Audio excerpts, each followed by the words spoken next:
Welcome to Unlocking Your Truth, another podcast by Dr. Leslie Phillips.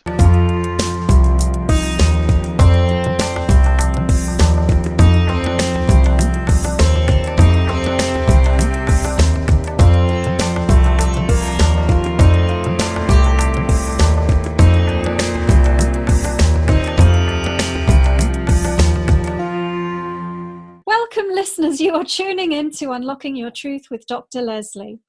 We're broadcasting on 101.7 FM across the Fraser Valley from the unceded territory of the Stolo Nation. Unlocking Your Truth is a talk show about metaphysics and spirituality. And every week we like to bring you a different topic to inspire you and to educate you about things under that general umbrella. And today is no exception. We actually have a fantastic guest, and our guest today is an unconditional love coach. So she's kind of an expert on relationships, and I know that many of our listeners have lots of questions about relationships because you write in with your relationship questions, and so we're going to pick our guest's brain in order to try and assist you with your questions. Now, the guest is Judith Costa. And like I mentioned, she's an unconditional love coach, and she's also a seminar leader and a writer and a speaker. And she's got a master's degree in psychology and psychotherapy, and she's also got an MBA. And Judith specializes in helping people overcome their blocks to achieving their dreams and to finding love and happiness. And she offers workshops and retreats and talks all around the world for individuals and companies, and they're all based around love. So some of the workshops that she does are how to fall in love with yourself, how to fall in love with your body, loving your way to happiness, and happy you, happy client, happy company, or how to find your soulmate. So it's all centered around love as the answer to creating fulfillment within yourself, and also to creating the reality that you prefer. And she's going to inspire us today because she has a passion to help you have a better relationship with yourself, which is the key to transforming your life, allowing you to create more abundance and well-being, and to balance and achieve your professional goals and have better relationships. So welcome to the show, Judith. Thank you so much. Thank you for the introduction. I have done how many things I do. Yes, you do. And so it's interesting to ask you a little bit about your journey, because you've got degrees in psychology and psychotherapy, and you've also got an MBA. And so what is it that compelled you to do the work that you're now doing as a love coach and seminar leader and so on? Because there's so much you can do with an MBA, isn't there? So what? Tell us a little bit about your journey and how you ended up here. Yes. It was life that put me in this path, because my background was in advertising and PR. Then I had an MBA, but I always had the idea of creating my own company. But what happened is that life wasn't working for me. I mean, externally, I had a wonderful life, a husband, a house, the money, the job. But I wasn't fulfilled. I wasn't doing what I was meant to do, I believe. And I was never happy. More than that, I was feeling miserable until the point that it started affecting my health. Then I didn't have any other option but to start looking into my life and understanding that I needed some changes. And the most important change was to start loving myself. Because sometimes we try to control our life and the circumstances, or to change externally, and it doesn't work. Yeah. Not the way, because it's impossible to control life. It requires a lot of attention and tension, and it's impossible. And when you are desperate for receiving love, but you don't create this love inside of yourself, no matter how much love you receive, you cannot keep it. You cannot really understand that it's coming and it's for you, because it's like having a hole in your pocket. You keep putting money in the pocket, but the coins disappear. then that was more or less what happened. I changed my career. I moved to the US to become a certified coach. I studied with Brian Weiss to become a past life regression trainer, therapist. On that, I learned how to open the Akashic records, and I'm also becoming a teacher. And I was an astrologer. I love to learn, and I continue learning.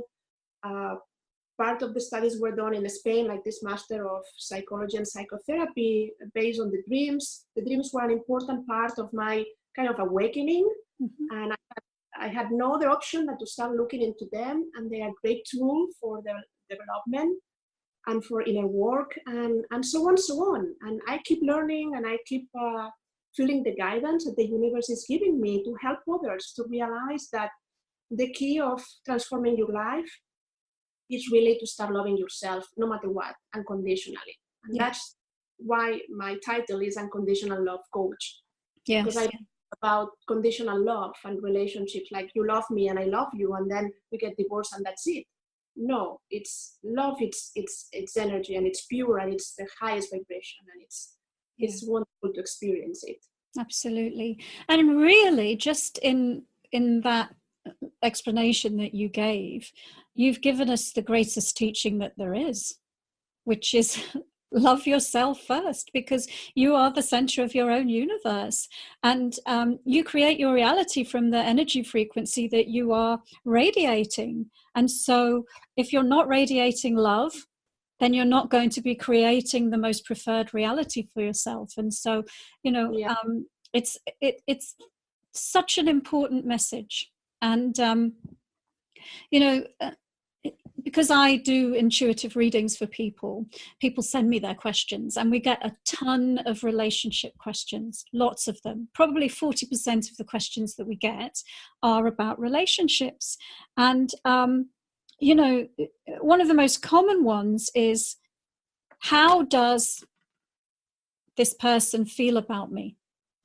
Because there's this idea, well, if I know that he loves me, then my world is okay. If I know that he's not cheating on me, then I know my world is okay.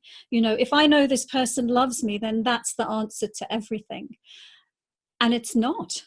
Because if you're not loving yourself, and you're expecting an external person to provide that love for you, it's not going to happen. So maybe you can, because I know that question is a really common question. So maybe you can address that that human tendency that we have to validate ourselves by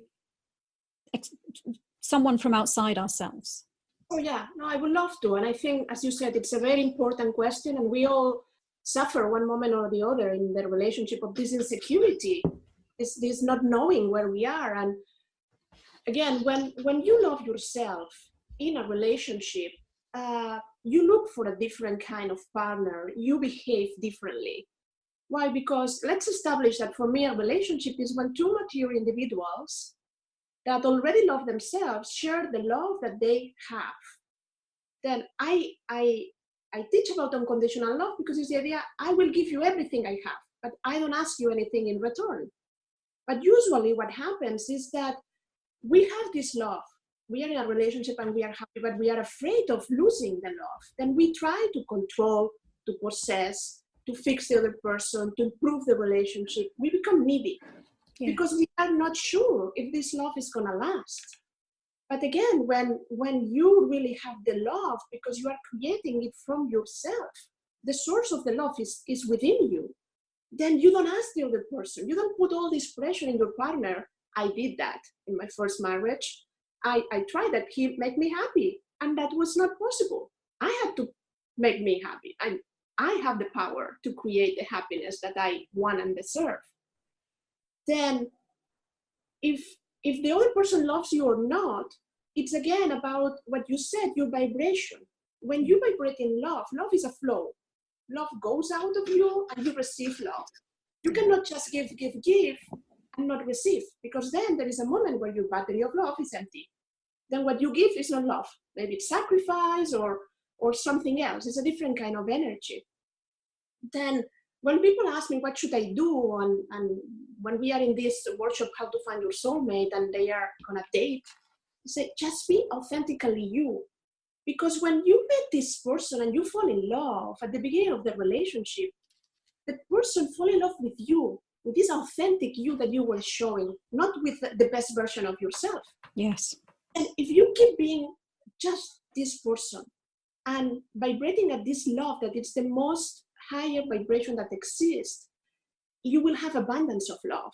Then you will not suffer if this love is gonna not last, that he's gonna abandon you or she's gonna leave you, or you are gonna have problems. Then the more you love yourself, the more this energy reverts into the relationship, because you become less judgmental, you become less needy, you become more compassionate and understanding.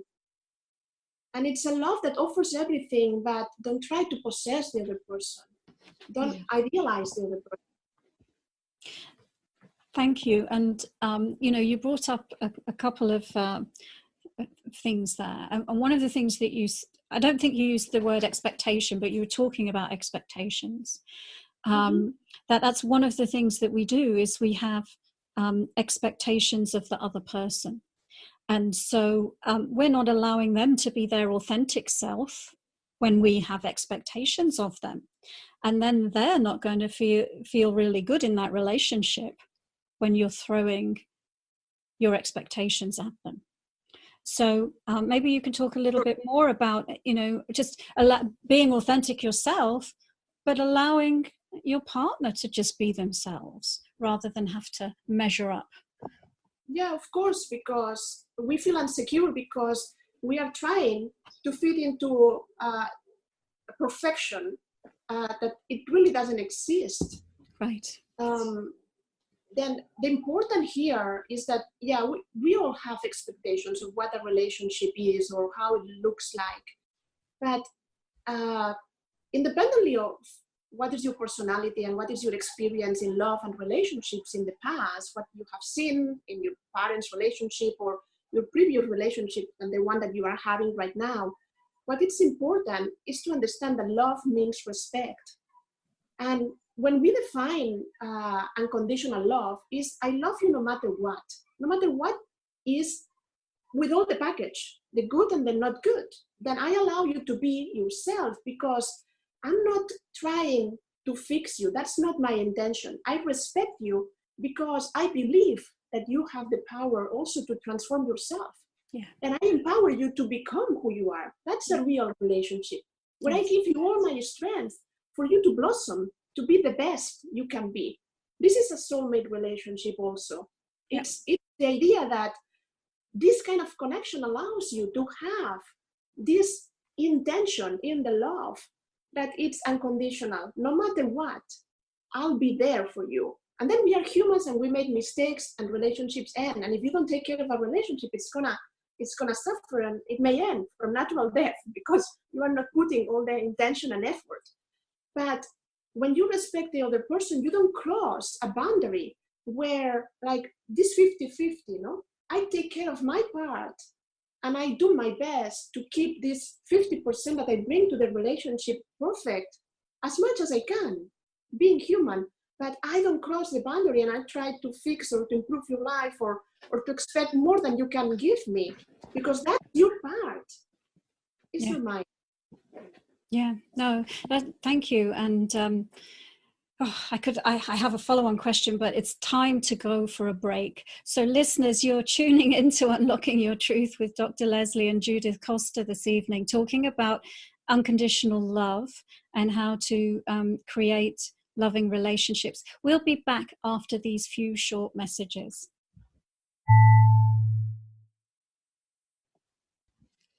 Welcome back, listeners. You're tuning in to Unlocking Your Truth with Dr. Leslie and tonight's guest, Judith Costa. And we're talking about relationships, and we're talking about unconditional love. And, my burning question from before the break, I didn't jot it down and it's gone out of my mind. So maybe it will come back. But in the meantime, I'll ask you a different question. And again, it relates to what listeners to the show often write in about. And it relates to what you were talking about before the break, which is soulmates. And one of the also most common questions we get is, when will I meet my soulmate? And so and really embedded in that question is a state of disempowerment, because someone who asks when will ... happen is not realizing that they create their own reality. But but it's like, when will I meet my soulmate? And so for somebody who's at that place where they're unhappy in their life, and they want to meet their soulmate, because they believe that'll be the solution to their problems, what would you say to them? I will say that things happen within a divine timing, first of all. And second, that it will happen when you will be ready. Again, it's a matter of vibration. Soulmates are like magnets. They are attracting each other, but there might be things in the middle that doesn't allow you to be ready for this person. For a lot of people, the term like soulmate, it's too much, because they imagine this perfect partner out there, just one person in the world that is destined to be with me.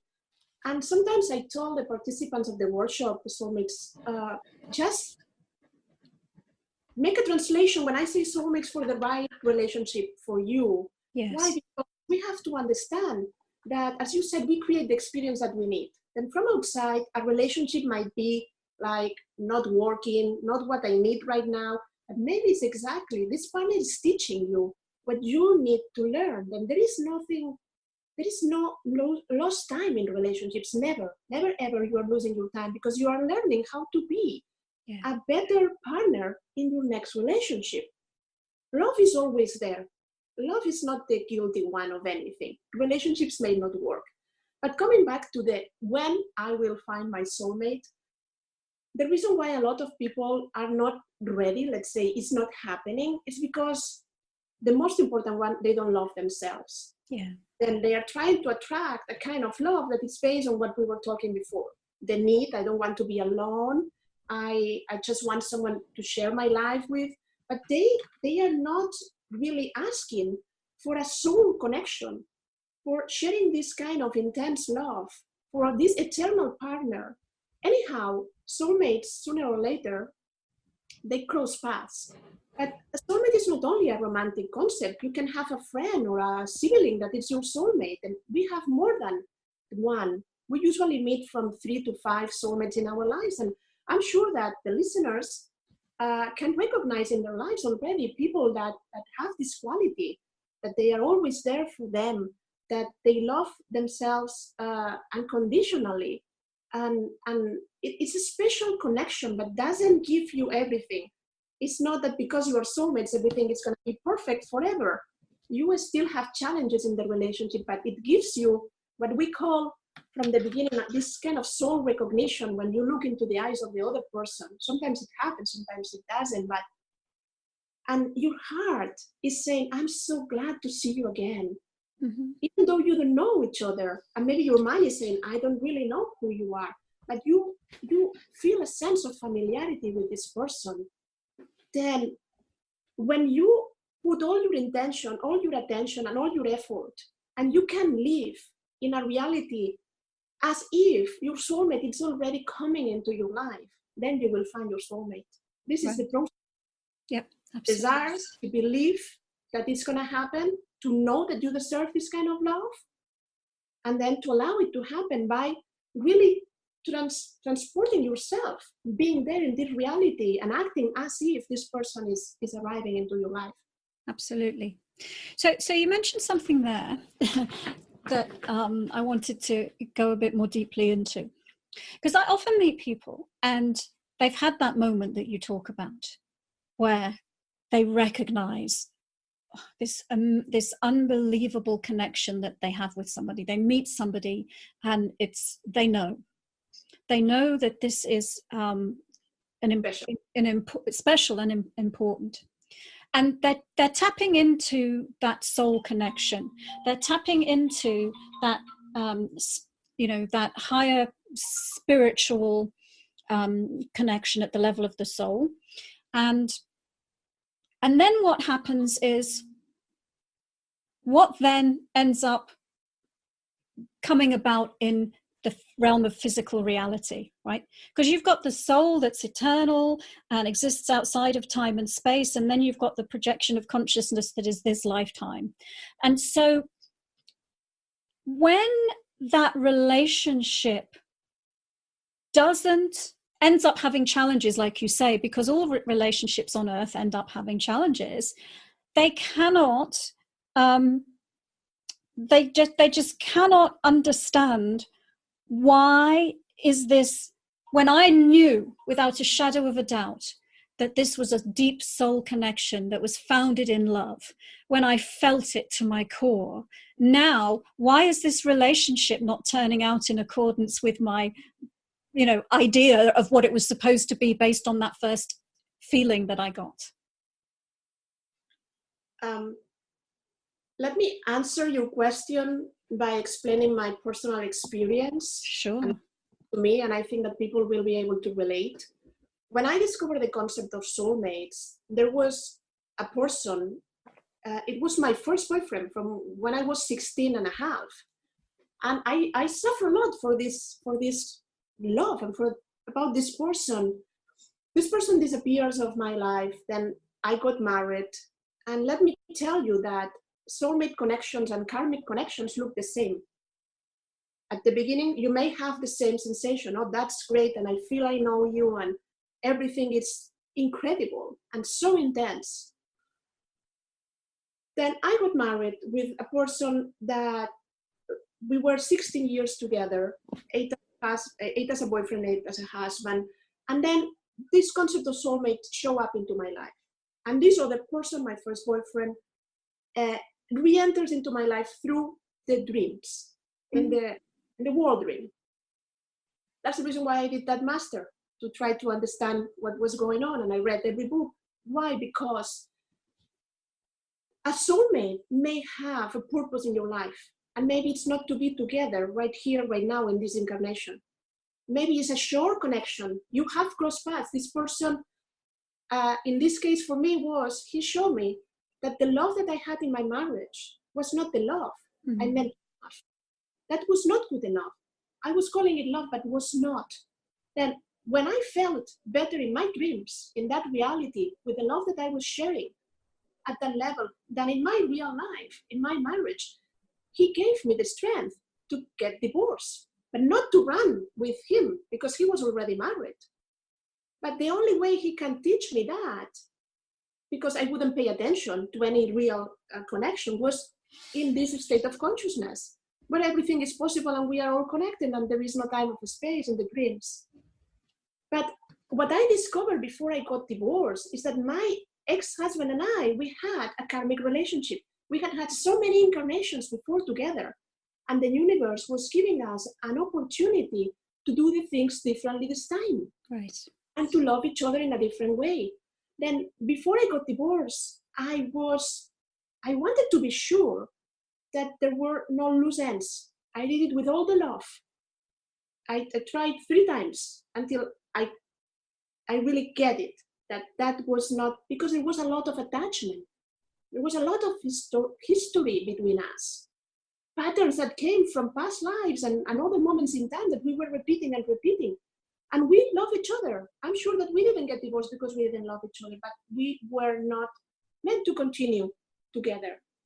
Then soulmates may cross your path and be with you for the rest of this incarnation, stay and help you, even with a business that you have to open, a changing career, and put you in the right path and disappear. Yeah. Or can be in your family and support you and love you unconditionally while you are together. There are so many kinds of soul connections. Even people that are not soulmates can have an important connection with someone that will transform their lives forever. Yeah. Yes. Thank you. Thank you. I think that did explain it really well.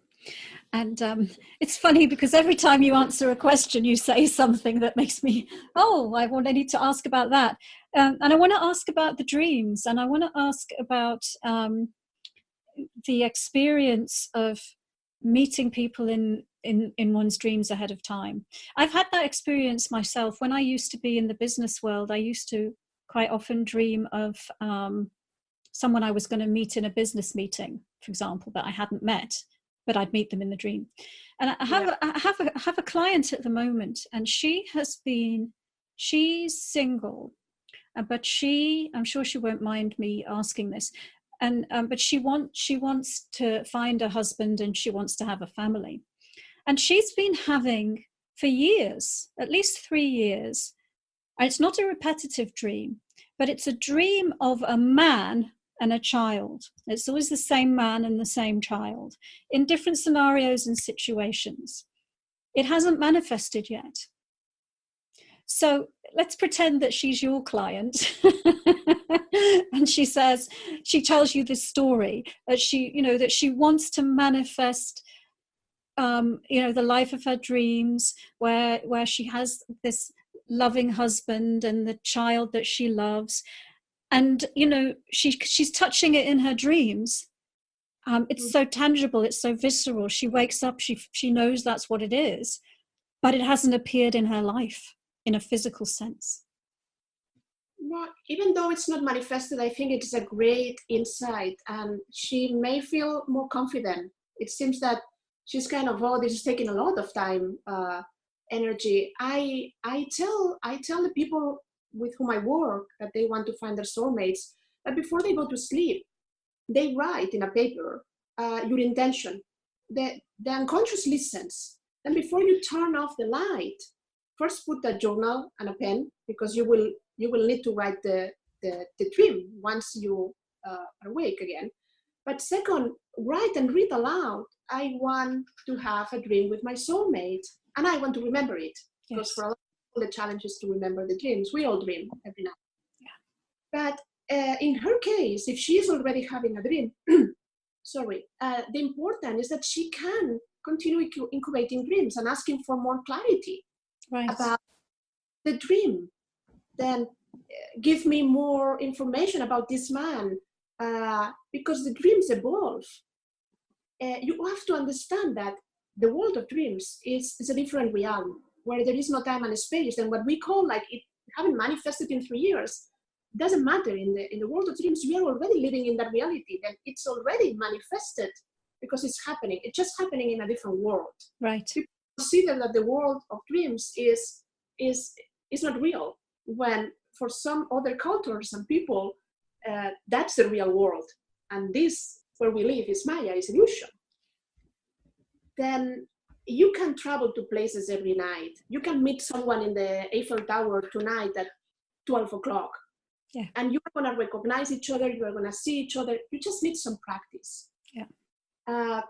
It's not easy. It will require some practice to incubate dreams, but everybody can ask. Everybody can put the intention and just be there and keep doing it. We say that to create a habit, we at least need 3 weeks, 1 month, and just keep doing it. A lot of my clients have had ideas about who was this person or how was it coming. Sometimes what happens is that even if we have the information in dreams, we are so distracted in real life or the other life that we pay attention. Yeah. Because your heart is occupied.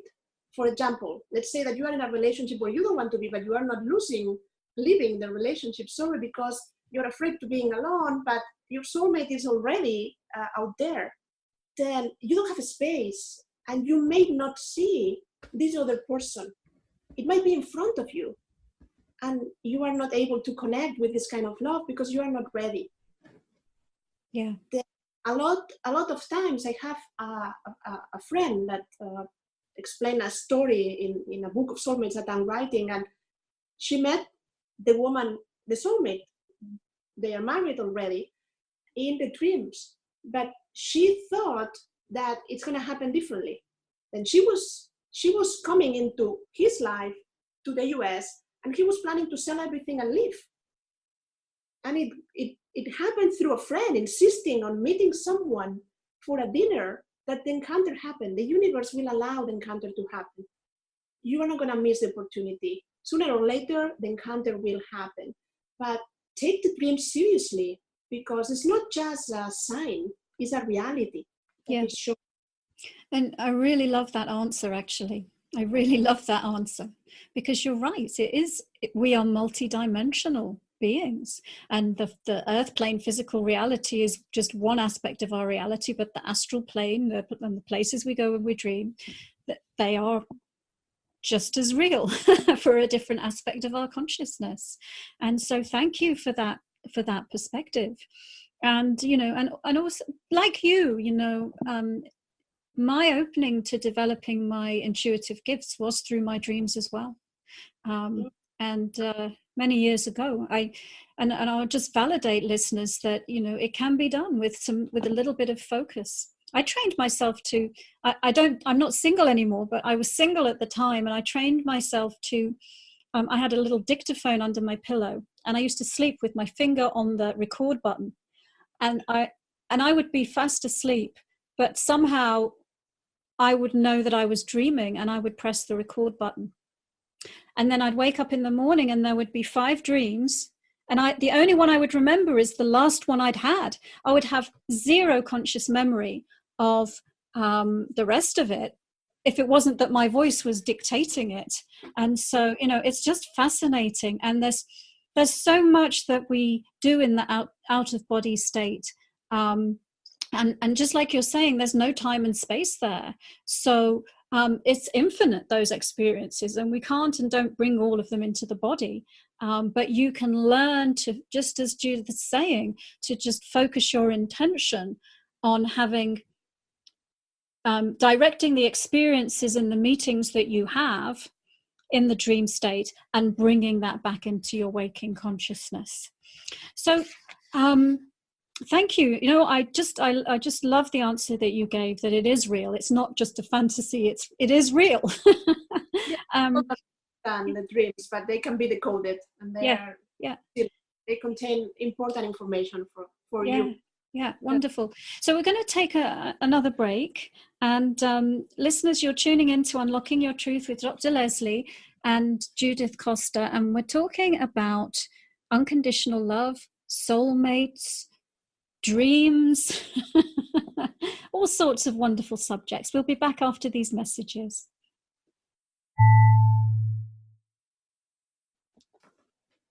Welcome back, listeners. You're tuning in to Unlocking Your Truth with Dr. Leslie and my guest this evening, Judith Costa, who is an unconditional love coach. I had a question, but it's just been superseded by another question. And the other question is, because I just picked up on this in your energy, when I said the word unconditional love coach. So initially, at least in my consciousness, it was like, yes, you're teaching people about unconditional love. But of course, you can't do that unless your state of being is one of unconditional love. So you're actually bringing that unconditional love to your clients when you're working with them. You're loving them as you're working with them. Right? Yeah. Is that what you feel? Yeah. That's what I feel about you.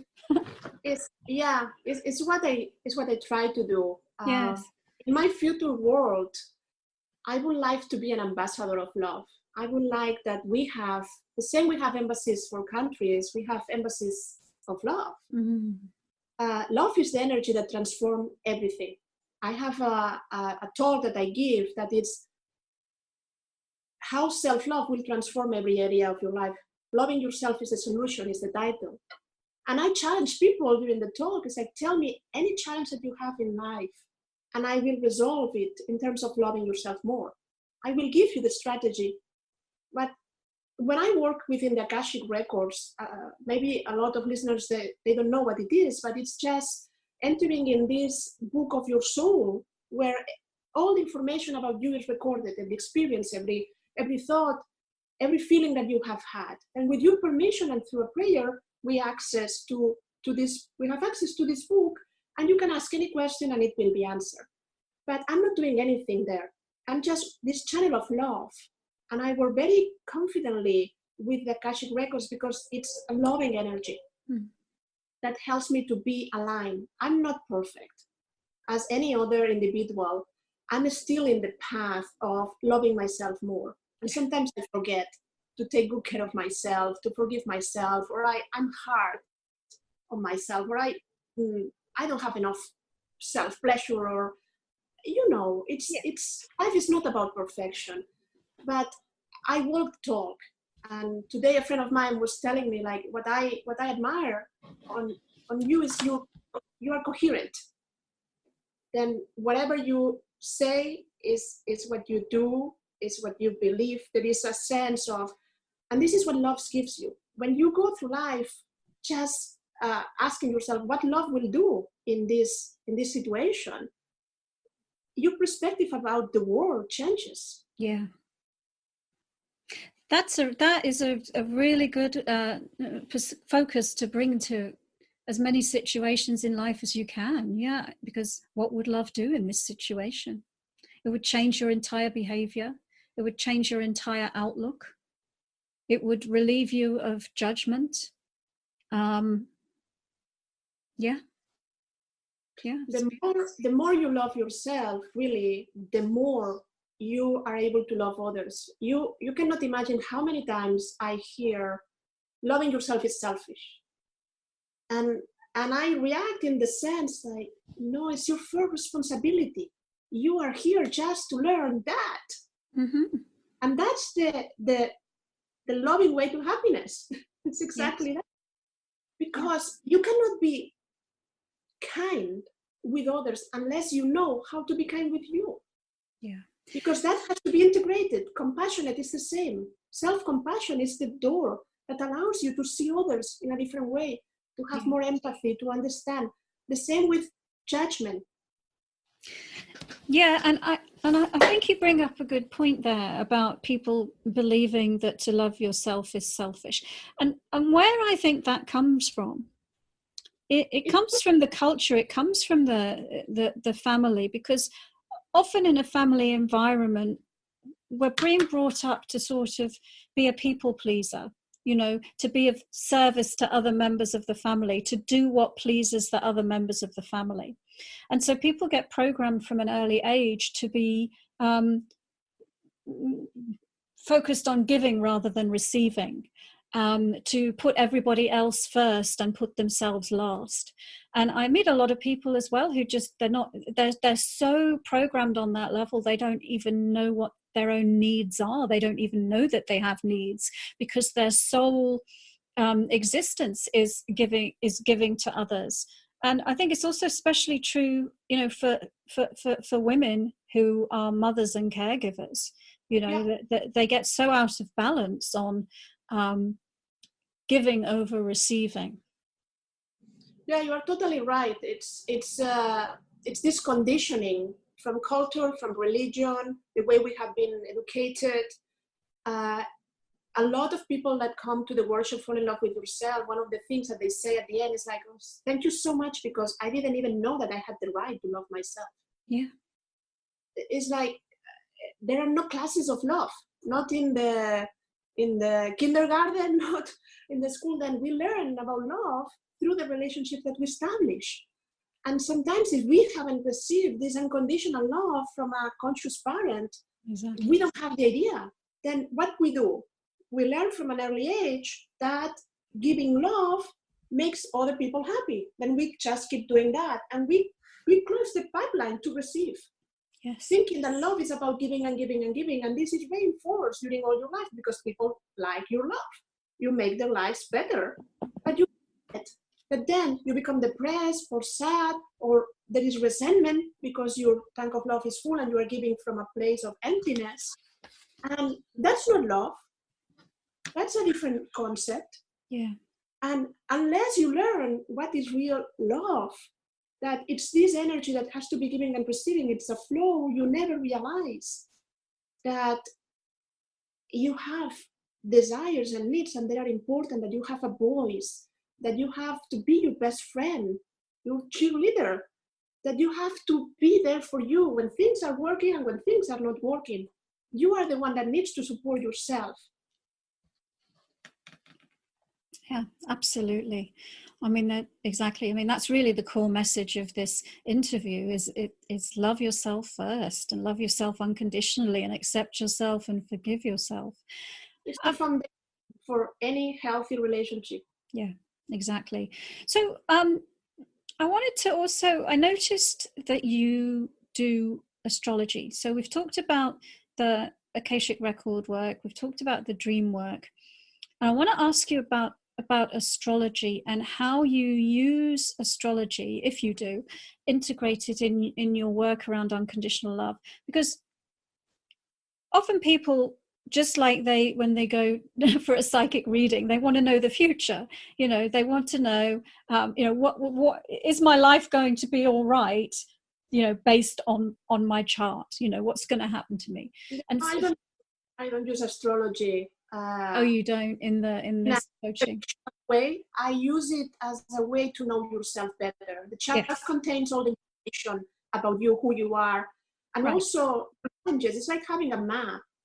When you are gonna go on a journey, you would like to know where it's gonna be, like the mountain, turn right here, there is gonna be water later on. Then this is the information that the chart provides. It talks about every area of your life: finances, friends, career, sex, the money, what gives you security. I mean, there is such an amount of information, and it grows with you. It's not something that is static. Right. When I take a look at my birth chart, I see new things that I haven't seen before, and I have been doing this for 15 years. Yeah.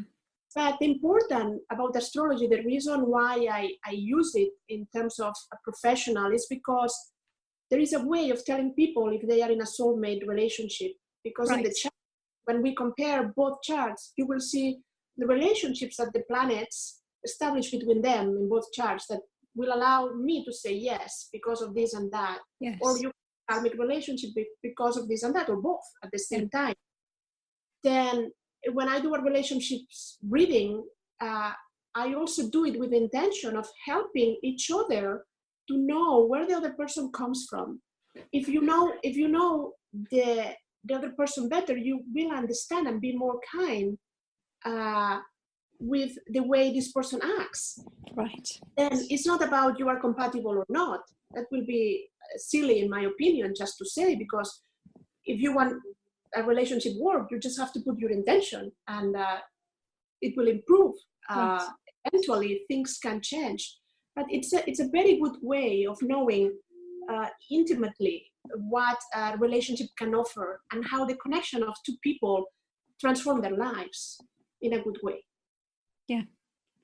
Yeah, great. No, I can see how that works as a tool to support what you're doing.